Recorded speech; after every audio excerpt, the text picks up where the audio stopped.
किसी ने सच ही कहा है, समय के साथ हमारे बहुत ही खासम खास रिश्ते भी जर्जर और काफ़ी कमज़ोर हो जाते हैं। और इतना ही नहीं, ये कभी कभी हमारे बहुत ही खास रिश्तों पर भी बोझ से बन जाते हैं। ऐसे बोझ जिन्हें आप ढलती उम्र का बोझ कह सकते हैं, बीमारी कमजोरी का बोझ कह सकते हैं, या फिर किसी समूह से लिए हुए लोन का बोझ कह सकते हैं।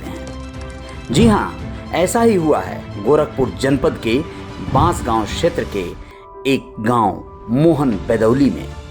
एक 75 साल के बुजुर्ग की रात में सोते समय धारदार हथियार से किसी ने हत्या कर दी। उसकी चीख सुनकर उसके बगल में चारपाई पर सोई हुई उसकी बुजुर्ग पत्नी जब दौड़ी उसे बचाने के लिए, तो उसे भी हमलावर ने घायल कर दिया और फरार हो गया।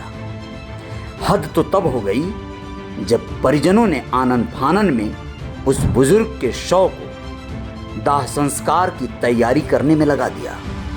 और इत्तला अगर किया तो पुलिस को नहीं, बल्कि उस लोन समूह देने वाले लोन कंपनी को, जिसने इस बुजुर्ग को समूह का पैसा कर्ज पर दिया था और वसूली के लिए तगादे किए जाते थे। अब इस पूरी कहानी में आप लोगों को क्या नजर आता है? आखिर ये कौन से परिजन थे जिनके घर में एक बुजुर्ग की हत्या कर दी जाती है और वो कहते हैं कि यह किसी दुष्शक्ति का चमत्कार है, यह किसी आसमानी ताकत के द्वारा किया गया कांड है। वो आया, हत्या किया और उड़ गया। गजब की बात नहीं है? कहीं ऐसा तो नहीं कि परिवार का ही कोई व्यक्ति, कोई नाती पोता, कोई ऐसा व्यक्ति जो बड़ी चालाकी से अपने ही बुजुर्ग दादा का, पिता का या परिजन का हत्या सिर्फ इसलिए कर दिया क्योंकि वो उसके कर्ज से मुक्ति पाना चाहता था? बहुत सारी बातें हैं, बहुत बड़ा पेच है। लेकिन इस कहानी में आखिर पुलिस जो तफ्तीश में जुटी है, जब उसे सूचना मिली कि ऐसा कांड हो गया है, गांव के ही किसी व्यक्ति ने इत्तला कर दिया कि यहाँ पर घटना घटी है, परिजन पुलिस केस दर्ज कराने के बजाय उसे अंतिम संस्कार करने की तैयारी में लगे हैं। तो पुलिस आनन फानन में पहुंची, लाश को पोस्टमार्टम के लिए भेजने लगी, पंचनामा करने लगी। परिजनों ने इसका विरोध किया। पुलिस का संदेह और गहराया। अब तफ्तीश जारी है। आशा करते हैं, उम्मीद करते हैं पुलिस सही मायने में कातिल तक पहुंच भी जाएगी शायद। और पहुंचने के बाद होगा क्या?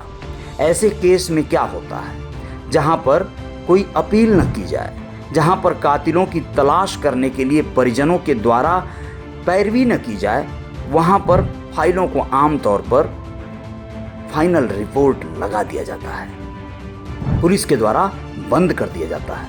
लेकिन यहाँ पर शायद ऐसा ना हो। कातिल के गिरेबां तक पहुँचने वाले पुलिस के हाथ शायद तब जाकर थमे जब उनके हाथों में इसके बदले कुछ और थमा दिया जाए।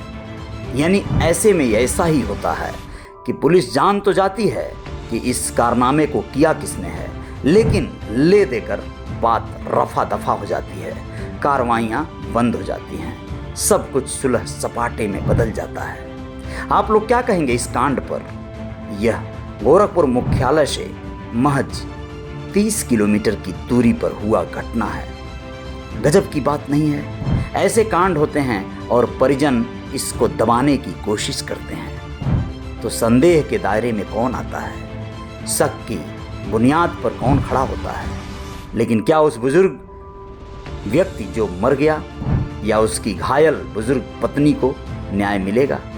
शायद कभी नहीं।